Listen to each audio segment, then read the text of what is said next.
Hey, I'm Elijah from the SoFly team, and in today's video, I'm going to give you a quick crash course on WordPress.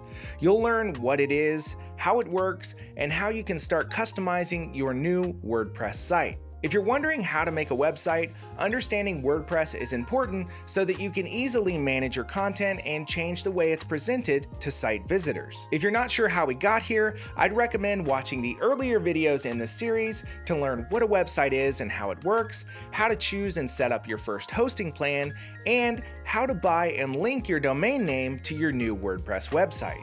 Now that we're in WordPress, I'm going to start with a quick tour of the dashboard area, which is where you're going to manage all of the data that makes up your site. So first, we have the literal dashboard. This is an area that gives you a bunch of information at a glance via these little boxes called widgets. These can be especially useful if you have a plugin that adds a widget that gives some information that you want to be able to see quickly. I generally don't use this area that much, to be honest with you, but it can be handy if you have specific widgets that you want to keep an eye on. Next up, we have the updates area, so we'll jump over to that. This is where you can keep everything up to date, primarily your WordPress version, your plugins, and your themes. Now, this site doesn't have a whole lot going on. The WordPress version is already up to date.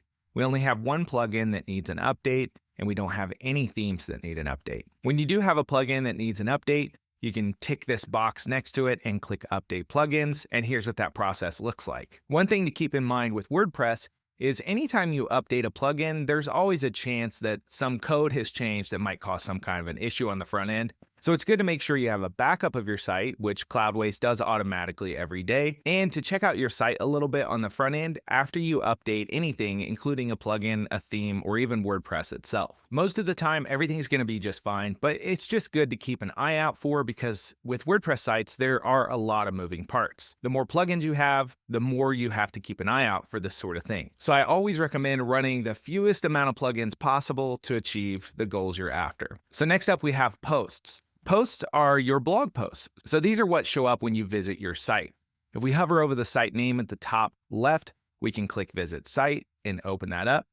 You can see Hello World here is a blog post, and you see it here in this list. So this is a good illustration of how the content management side of WordPress lets you manage the data on the back end that then is shown to users on the front end. To edit a post, you just click the post's name, and you'll get this screen. Here you can change the title. We'll just add a word here. We can change the content of the post, and you can type / to get a bunch of different elements you can add, like headings, galleries, lists, etc.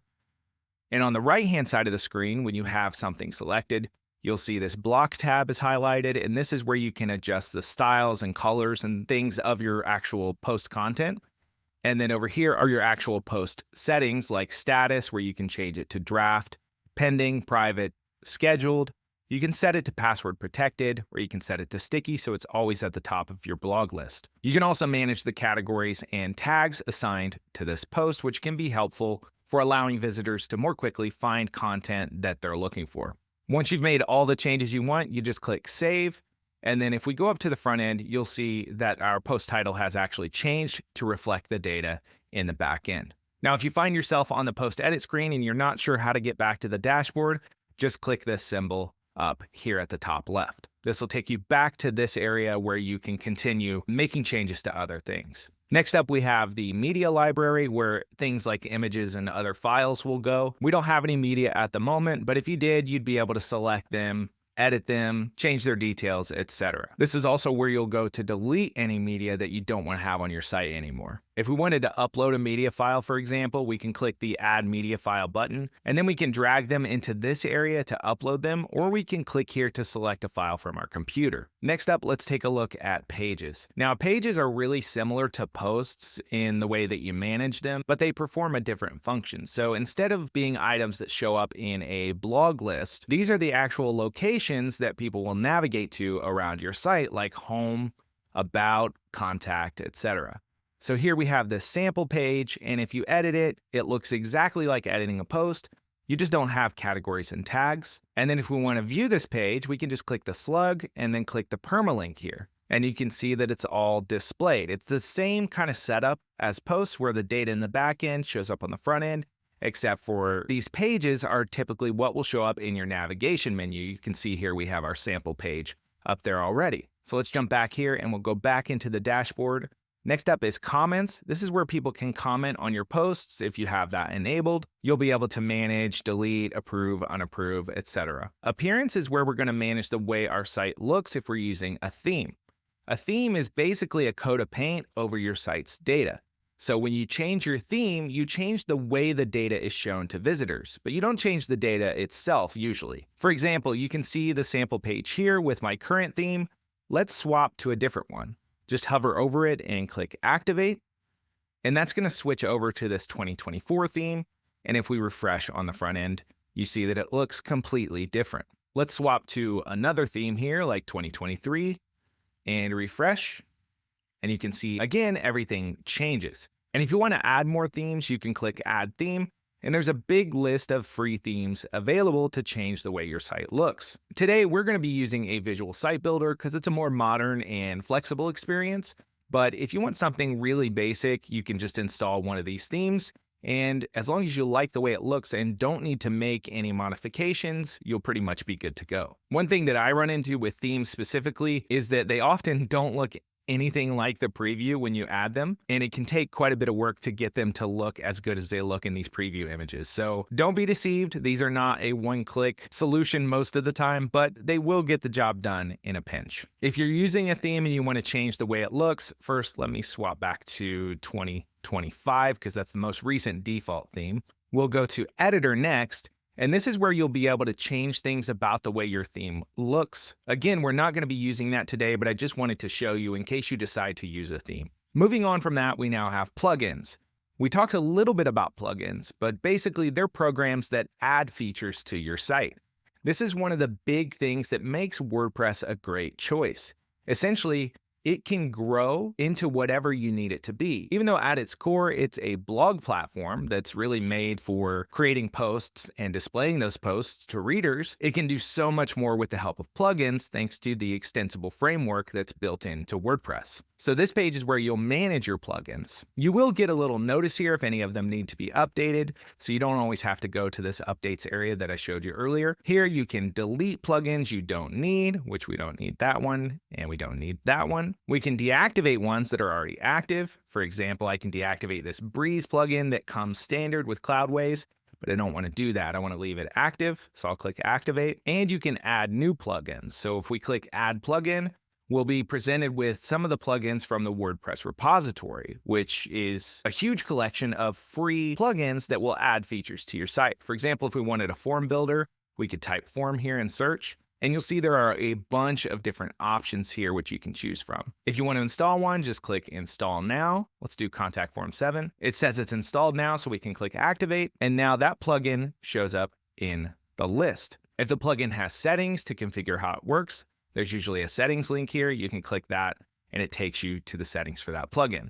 But today we actually don't need a form plugin, but this is how you would add functionality piecemeal to your site if you needed something that wasn't included by default. Next up, let's take a look at the users area.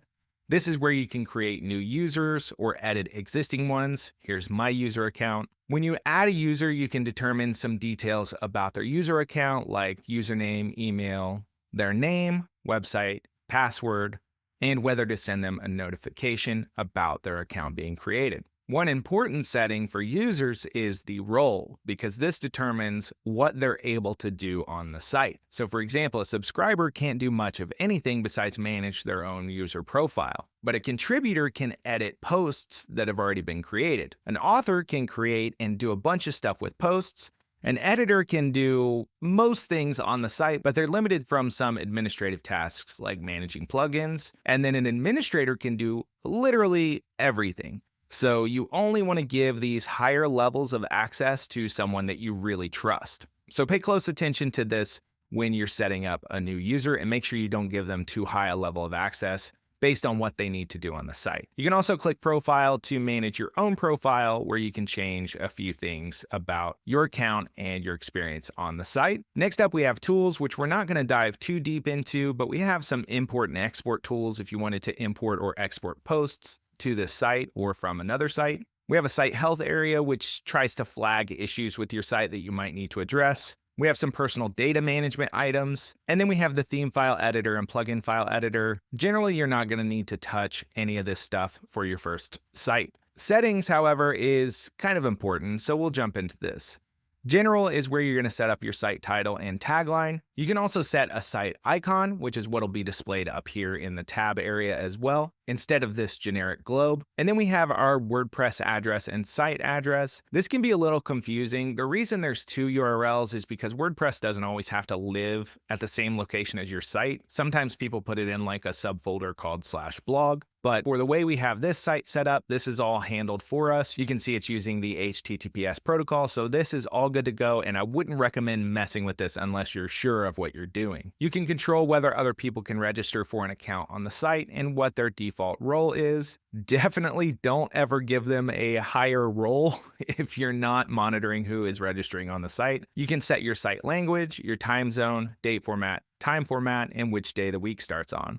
Let's jump into writing here. You can set your default post category and post format, and then this post via email stuff, which you probably won't ever use. We'll jump to reading. Here you'll find a very important setting, which is what the site shows somebody when they visit your domain. By default, it shows your latest posts, which looks like this. But let's say you want them to see a homepage instead of that. You would choose this option and choose the homepage that you want people to see. And then you need to designate a page to show your blog posts on. This is an important one to remember. We'll keep it at the default for right now. This next setting is how many posts are shown by default on the blog page. Then you have some settings for syndication feeds and search engine visibility, which we're not going to mess with. These defaults are fine. Then we have discussion settings for comments and things like that. We have media settings. Again, you won't need to mess with this stuff.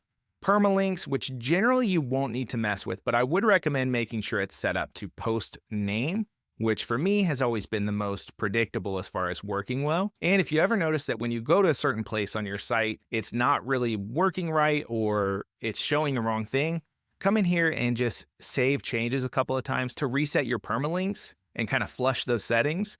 And sometimes that can resolve some issues you run into. Then we have privacy, object cache, and breeze settings. We don't need to dig into any of those. So basically, that's everything you need to know about working with WordPress behind the scenes, a little bit about how plugins and themes work, how to create posts, manage users, set your homepage, etc. And now that you've got a better idea of how WordPress works behind the scenes, we can go ahead and pick our visual site builder and start designing the site. Instead of using a theme to make our website look the way we want, we're going to use a visual site builder. These are tools that give you an easy-to-use interface to visually design your site, with the ability to drag and drop text, images, change their sizes, adjust your fonts, so on and so forth. It's just a much more expected and modern experience for building a site than something like the theme editor experience. There are a lot of different options out there, but not all of them are created equal. We want something that is reasonably priced, won't slow our site down, and includes most of the features we need out of the box to keep the amount of plugins that we have to install on our site to a minimum. Because some of these builders have either limited or missing features when it comes to things like navigation menus, pop-ups, and forms. For this website, we're going to use Breakdance. This builder has a user-friendly interface and a good number of pre-made site templates you can install in one click to give you a huge head start. Plus, most things you'll need are built in, so you won't have to install a bunch of extra plugins to get features. Another benefit of Breakdance over some of the other visual site builders is that it can be run in themeless mode, which means all of your styling decisions are made in the Breakdance interface, rather than having to fight with your theme or make styling changes in two separate, disparate interfaces. By having everything centralized in one place, it simplifies the site editing experience a lot, making it much easier if you're not an experienced web developer. All right, so we know we want to use a visual site builder, and we've settled on Breakdance. So let's go ahead and get our license. Let's go ahead and click Get Breakdance. If you just want to try Breakdance out and make sure you like working with the interface, there is a free option. But since I want access to all the pro features, I'm going to choose the Pro One Website option. Now all I need to do is plug in my payment information and click Purchase. And boom, we've got our license purchased. Here's the important stuff we need to remember. We've got our license key here, which we will need to enter to access all the pro features. And then we need our download files. So let's click next. And we just need to grab the zip file and go ahead and save that to your computer. Once that's saved, we can pop over to our website and install it. So we'll go to plugins, we'll click add plugin, and instead of searching for a plugin from the repository here, we'll click upload plugin. And now we can just drag and drop that file straight into this area, or we can click choose to take it from our computer and upload it. So here's that zip file. We'll just pick the whole thing and click open, and then click install now. And here's what you'll see once it's been installed. The next thing you need to do is actually activate it. So we'll click activate plugin. And on the next setup screen, we're leaving everything default, especially disable theme. Make sure it's set to that. And then we'll just paste in our license key here. And we'll go ahead and click finish setup. Now, there's a bunch of helpful information to help you get started with Breakdance if you're doing this on your own. But for building this website, we're going to jump straight into the design library, which is where we can find all of the beautiful pre-built websites that we can import with one click. This is going to add our pages, set up our menus, pretty much everything is going to be done for us. All we have to do is decide what we want our website to look like. Now, unlike themes, these preview images look exactly like the website will look after you install the design set. So you're getting exactly what you see here.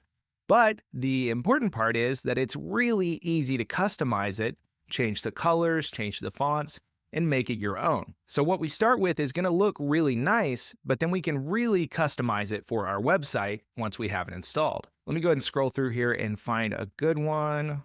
Let's see. I think I saw one up here I liked. Yeah, this Freelance FX. Let's go ahead and import that one. Go ahead and click confirm, overwrite, and import, and it's going to add all the stuff we need to our website. Now that that's done, I actually want to show you what the front end of the website looks like. You remember what it looks like with a theme, but now that I've imported this design set, if we go to the front end, we see the design. But of course, we're still seeing our blog post page, which is where all of our blog posts are listed. We want to see our homepage. So the first thing we really need to do is designate our homepage under settings reading. This is that setting I pointed out to you during the tour of the WordPress dashboard. We want to set this to show a static page, and we want to select home for our homepage. And then our posts page we can set up later. If you're not going to have a blog, you don't have to actually set this up. But if you are going to have a blog, what you'll want to do is, let's save this. We'll go to pages. We'll click add page, create a page called blog, publish that.